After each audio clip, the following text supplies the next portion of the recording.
I'd like to call now on Cynthia Pomero from the Rotary Club of Dryden. And they have an important partnership with the Amarok Society, and they're going to tell us all about that. Cynthia, over to you. Thank you very much. I'm Cynthia Pomero. I'm joined here by my peers this evening, John Borst, James Craker, and Shadeen Mahi, and we'll each do our own little bit to tell you about our interests and our helping promote the Amarok Society. So we have been involved with Amarok in our own ways over the course of a number of years. And we have worked with Jem and Tanis with the Amarok Society and raising funds and helping to open schools. And so tonight we're hoping to enlighten you and inspire you and encourage you to get on board with us and to do the same thing.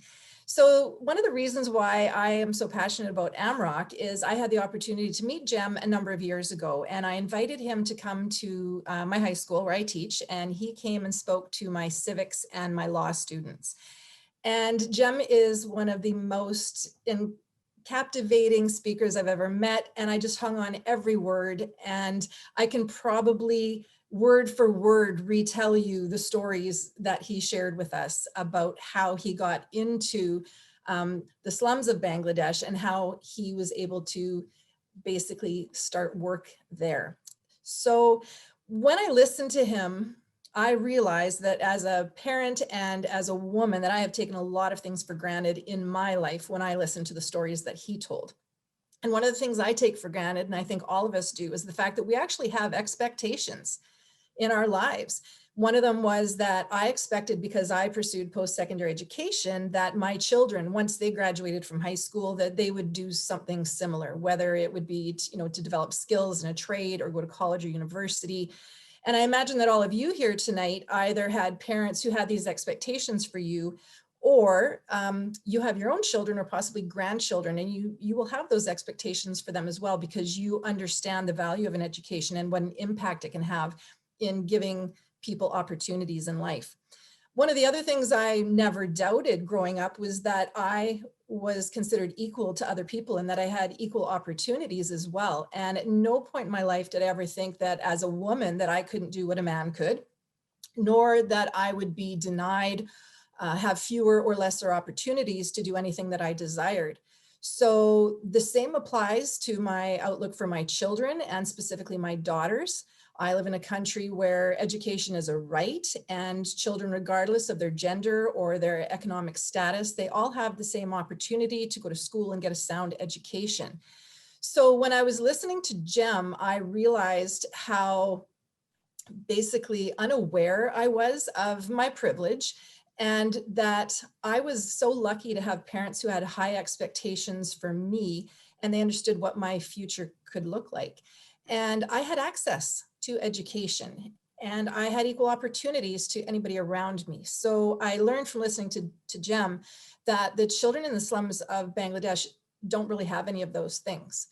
Nobody to have these high expectations for them, no real equal opportunities to solid education, and basically it kind of opened my eyes. So as a teacher, I am sure most of you are aware right now that you might have children or grandchildren currently in the school system, and it doesn't matter if it's elementary, secondary, post-secondary, that COVID has really changed our perception of how education really works. And we realize that when we don't have access to schools or traditional dedicated buildings for education, we can still teach students. Children can still learn. So right now, a lot of our children are actually learning at home, and we realize that all we need is access to educators. So virtual learning, for example, right now has shown us that learning can really take place anywhere if you've got the tools necessary. Currently, we here are relying on technology as one of those tools to facilitate learning and teaching kids outside of traditional schools. So learning can really take place virtually anywhere.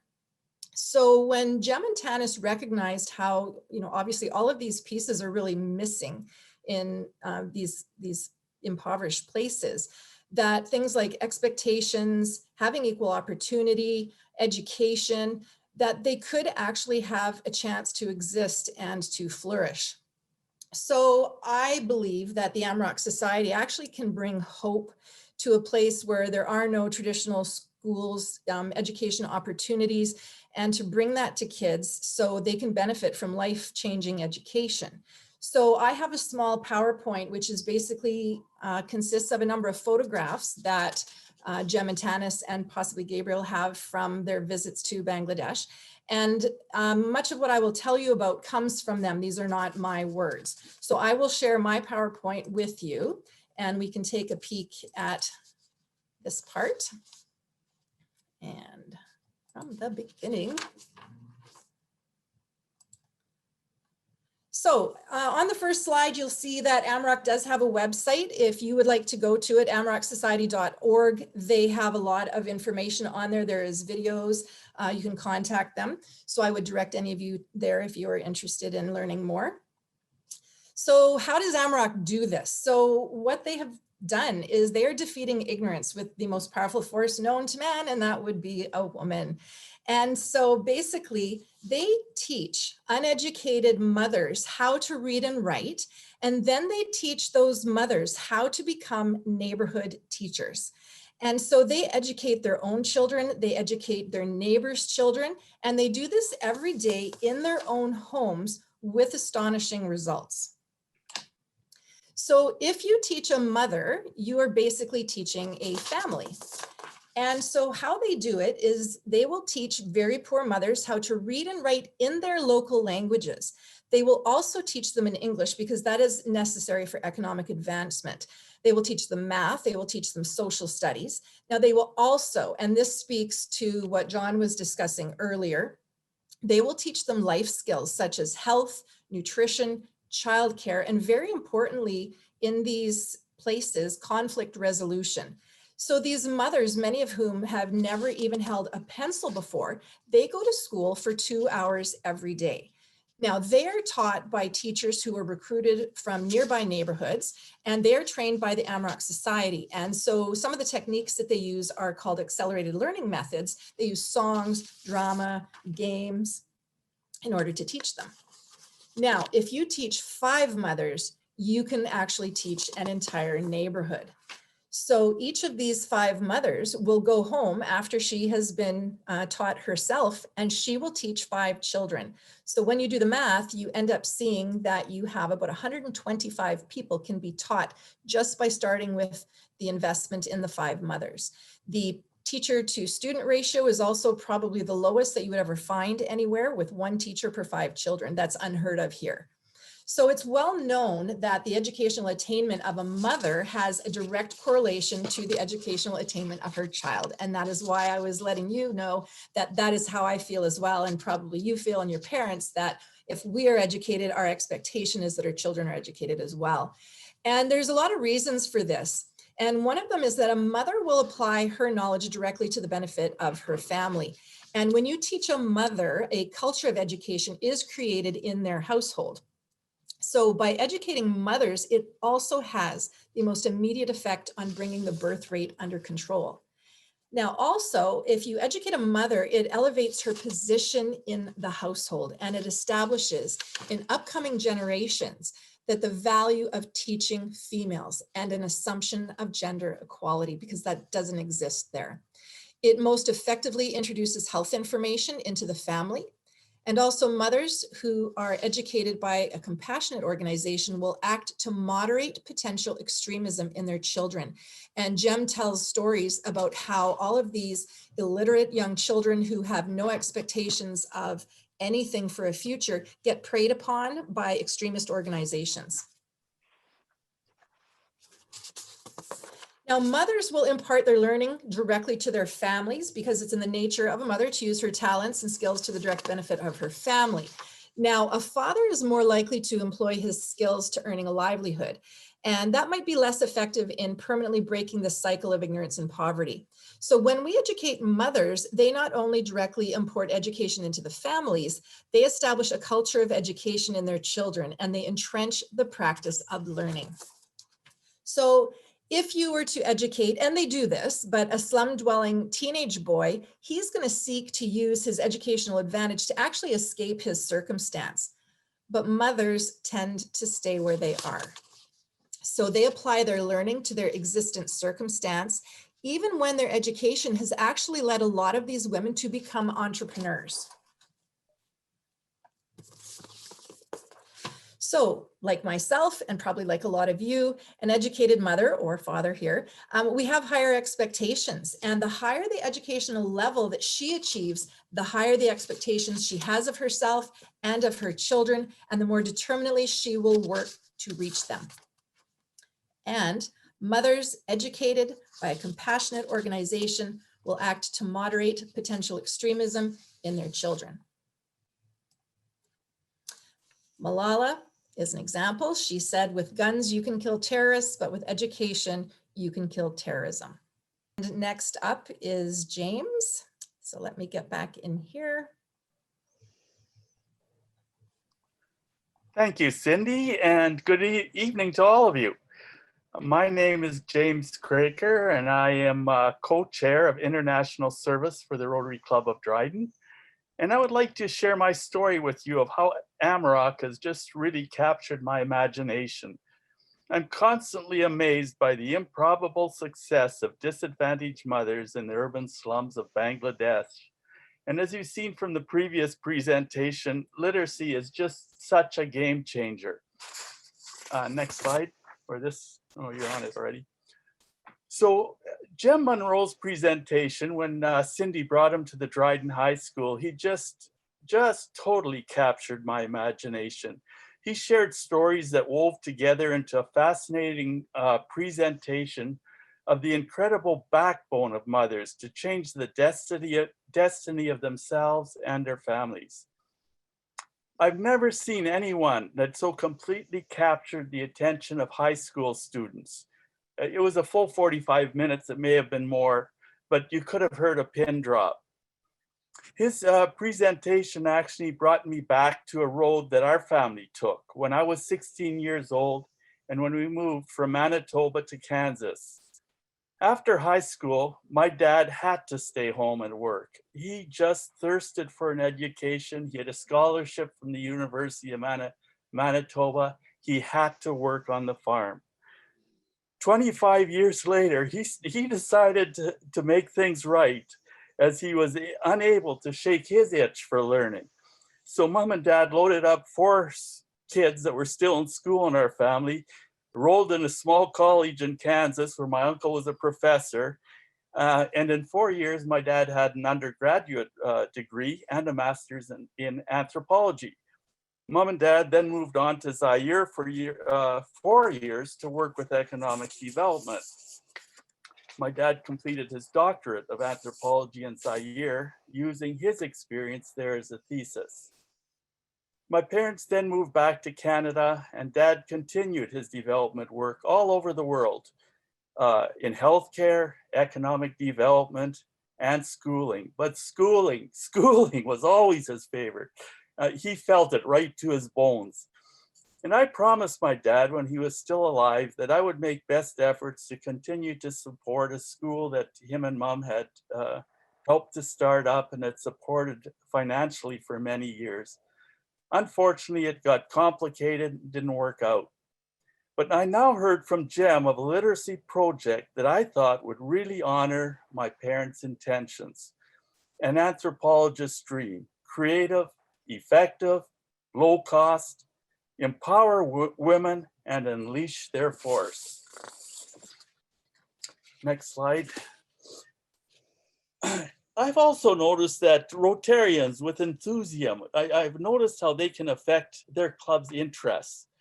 And I've really watched at Kenora, a couple Rotarians or two couples there. One was the Noseworthies with Shelter Box and the other the Lemasters with Ripple Effect, how they've just captured the imagination of their whole club. As international chair, I saw the Amarok model as a huge opportunity for the Dryden Club to embrace an international signature project. Cynthia Pomero, John Boris, and myself quickly formed a working committee to promote Amarok in our Dryden Club. Next.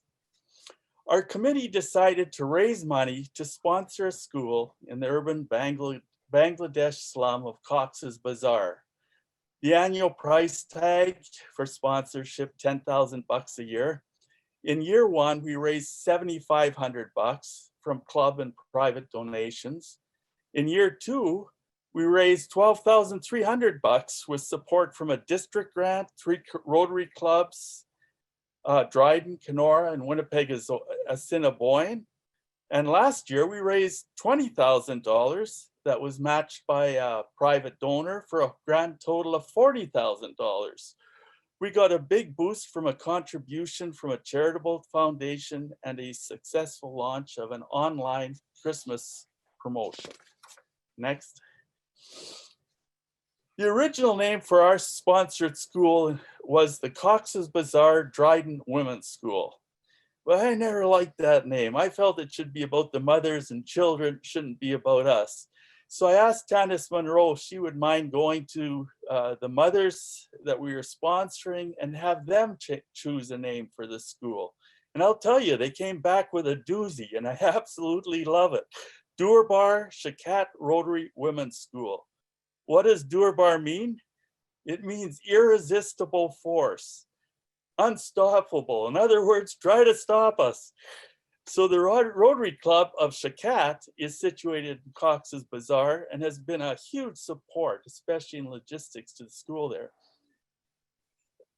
In the past, our committee has made in-person presentations. We're always happy to do that, to the Rotary Club of Kenora and to the Rotaract Club of Winnipeg. In January of this year, we initiate a working group with key Rotary supporters. We want to brainstorm for new ways to promote Amarok, and we will have our third meeting in April. Among the working group is John Oldham from Spruce Grove in Alberta, Nick Lawley, East York Club. He's also a board member of Amarok. Shadeen Mahi from Winnipeg Rotaract Club. Tanis and Gabriel Monroe from Amarok, and then of course Cindy, John, and myself. We're presently exploring new ways to be interactive with the mothers and children at Cox's Bazar. Shadeen has become a key member contributor to our working group and will now describe an exciting interactive project that she is working on. Hello, my name is Chadeen Mahi. I'm from the University of Manitoba Student Rotaract Club. We truly believe in our motto, service above self. We're a club of like-minded individuals who want to give back as much as we can to our community and into the world, and we hope to make a lasting contribution. So back in 2019, we were introduced to Amarok by James, John, and Cindy. When I first learned about Amarok, I really did feel like a personal connection to it because my family is from there. Not only that, but when I visited there, I saw the poverty and the social mentality myself. So I always felt a certain responsibility to, getting involved. But I never really knew how to get involved or what I could do until recently. Next slide, please. Thank you. A couple months ago, I had to help my cousin, pronounce words in English. So I thought maybe I can do the same for Amarok. So I brought it up, and Tanis really did help me put it into motion. And right now, we're just teaching the teachers. We're connecting with them through Zoom, and yeah, we're just like focusing on conversational English. However, it is not just me. I'm truly lucky to have my Rotaract friends help me with this project. So these are my friends. In order, it is Olga, Mohammed, and Maria. They're very cute. I'm very lucky to have these brilliant people helping me with this project. They bring amazing and very practical ideas to light. With their help, we finally structured our first lesson, which we will be presenting this Saturday. Slide, please. Thanks. So just to give you an idea, we are using Olga's old Latin textbook just to format and structure our lesson. So we've kind of broke it down to 3 parts. It's stories. And for the story, we are breaking it down a little bit just because we don't want to overwhelm them with too much information at once. And the next one is vocabulary. So my parents have I've got them to translate the words, and then before, like 3 days beforehand, I send them the story, the vocabulary, and just a little homework assignment, just a written one.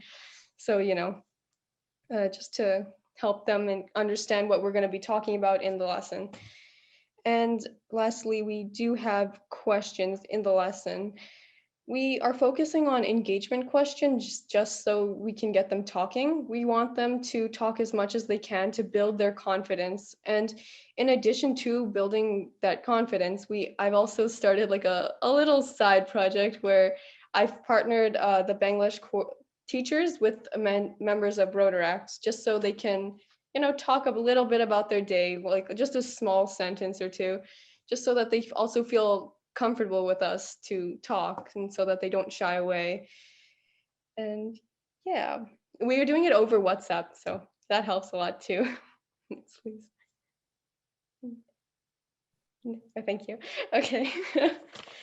Okay, so lastly, our first class is on Saturday. Hopefully it goes well, and hopefully we get some feedback to improve for our next lesson.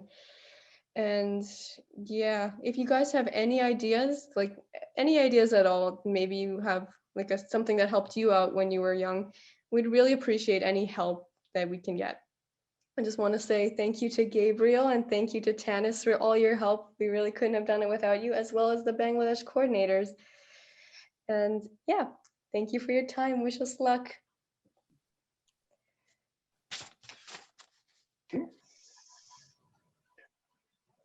I'm unmuted, so I'm not sure. Can you hear me? Because I'm not seeing myself in the view. We can hear you, John. Okay. So where does the Dryden Club want to take you? Click again. Okay. We want to take you into the urban slums of this world where millions of illiterate men and women and children are exploited as cheap labor. There's still over 300 million illiterate people in the world, and that number is actually growing. We want to have you join us in expanding the Amarok model, because it's the lowest cost per person system of education in the world. If you take 125 women, 125 children, and divide that into 10,000 Canadian, it's only $66.66 per person for a whole year. That's really cheap education. So what we'd like you to do is to consider banding together 2, 3, 4 clubs throughout the district and creating a school unit in an urban slum in Bangladesh. It doesn't have to be Cox's Bazar, it could be Khulna, it could be Dakar or Dhaka, and but the schools are they are in a number of slums throughout Bangladesh. And this is the model was actually created in Spruce Grove, and so I've already talked about that. Next, please.